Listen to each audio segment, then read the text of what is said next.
Chapter, Arrival. Seriously, Iron Hoof, you smell like my older sister's garbage pail at the end of the month. Will you choke on a horseshoe already, Red? Iron Hoof grumbled, batting flies off him as he marched along with the caravan. Red Turnip and several other stallions chuckled. Oh, come on, dude. We're glad that you haven't croaked at all. Just, seriously, did that monster have to put you in his nastiest stomach ever? All I want to do. Iron Hoof seethed with each step he took up the hilly incline. Is get back home for the first time in weeks and take a nice long bath. A bath? Wouldn't that kill ya? Ngugh. Ha ha. The earth ponies marched onward, their faces alive with smiles and bright eyes. The group had just narrowly escaped death, and there was an undeniable spirit of enthusiasm hovering above them. Literally. Goldplate tilted his gaze up towards Rainbow Dash's shadow. He was the only pony who wasn't snickering at Iron Hoof's expense. Watching the Pegasus step up and down through the misty reaches of the forest, he momentarily cleared his throat. That caught Rainbow Dash's attention.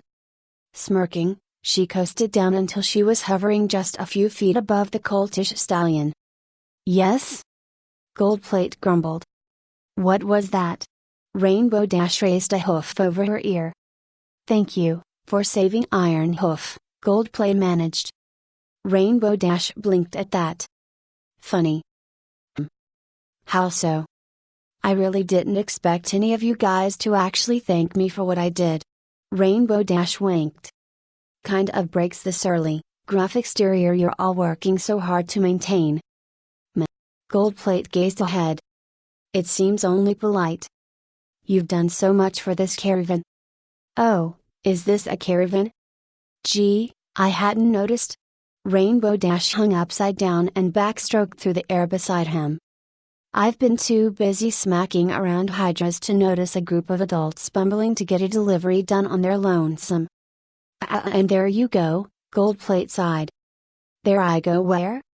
Goldplate smirked bitterly at Rainbow. No matter how selfless or heroic you may be, one way or another you fall back to being a goofy, childish, self-centered braggart. Hey. Not true.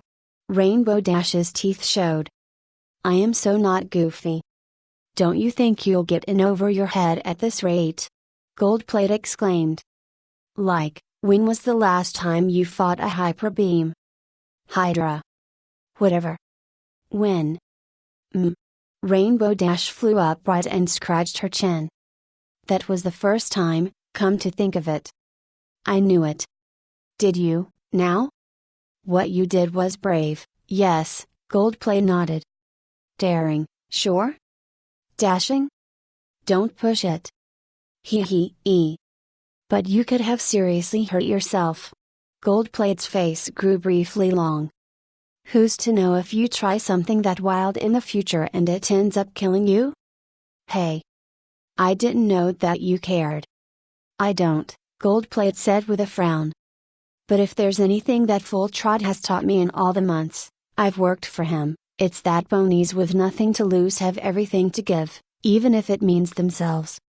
Rainbow Dash raised an eyebrow. Is that why a pony like you is constantly sending himself on journeys so far from home? And how about you? Goldplate swiftly returned.